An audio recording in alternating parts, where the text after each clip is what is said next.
Municipal ఎన్నికల్లో చేతి గుర్తుపై ఓటు వేసి 17వ వార్డు కౌన్సిలర్గా అక్కి గణేష్ను భారీ మెజార్టీతో గెలిపించాలని ప్రభుత్వ విప్ ఎమ్మెల్యే ఆది శ్రీనివాస్ అన్నారు.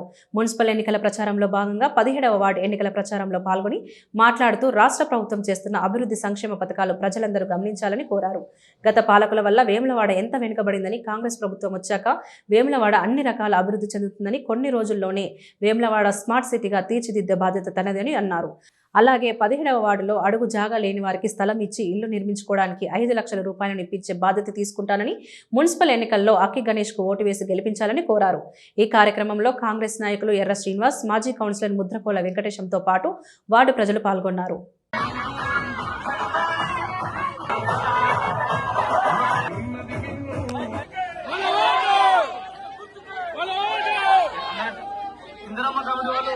జై కాంగ్రెస్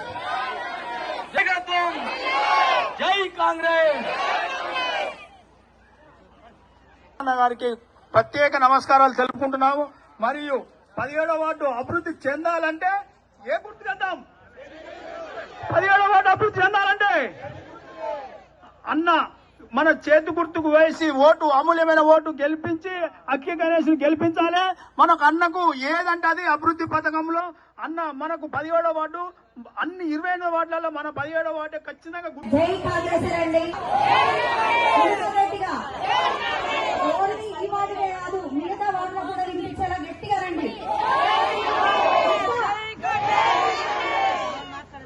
నాకు ఇల్లు బైపాస్ నాకు 2 కొడుకులు, నేనున్నా.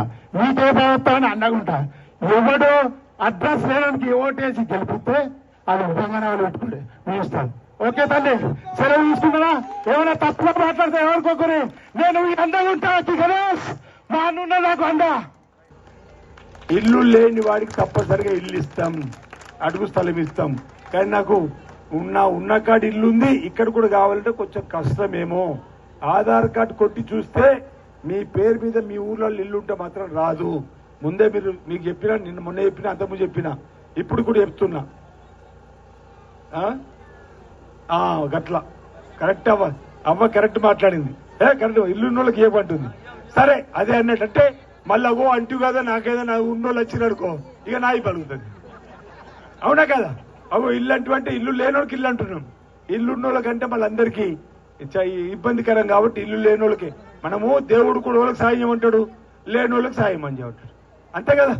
మనం లేనోళ్ళకి అట్లా. కాబట్టి ఈ వార్డులో అలాంటి వారి సంఖ్య ఉన్నది, నేను గుర్తించిన, నా మనసులో పడ్డరు. తప్పనిసరిగా వాళ్ళందరికీ న్యాయం చేసే బాధ్యత నాది. మరి అవన్నీ పూర్తి కావాలంటే ఎవరు గెలవాలి? ఇక్కడ నాకు చేయి తిరుగుతోడు గెలవాలద్దా? మళ్ళీ మీరు ఈయనగా ఎవరినో కాళ్ళని కట్టబెట్టించడం గెలిపిస్తే మీకు ఇల్లు కావాలని చెప్తారు. అడుగు మళ్ళీ మీరు నా దగ్గరికి రావాలి, నేను మీ దగ్గర రావాలి, మీరు పనిపోతారు. మీరు వచ్చారు, నేను మీటింగ్లు ఉంటా, ఇబ్బంది అవుతుంది కదా. ఇప్పుడు నన్ను మీరు అసెంబ్లీకి పంపిరు, ఎక్కడికి? హైదరాబాద్కు. మీ అందరు తోలుకొని పోతున్నాడు. నేను ఒక్కని పోయి వారిని పట్టుకొస్తున్నా, నేను ఒక్కని పోయి పట్టుకొస్తున్నా ముఖ్యమంత్రితో మాట్లాడి.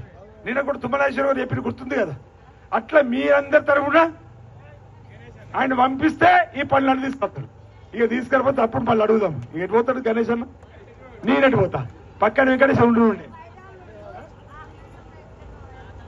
అది సరే. ఇప్పుడే అంటుండే ఇల్లు ఇవ్వట్లేదు. అది నువ్వు చెప్పినావు కదా, మళ్ళీ ఇల్లు తిరిగి చెప్పు.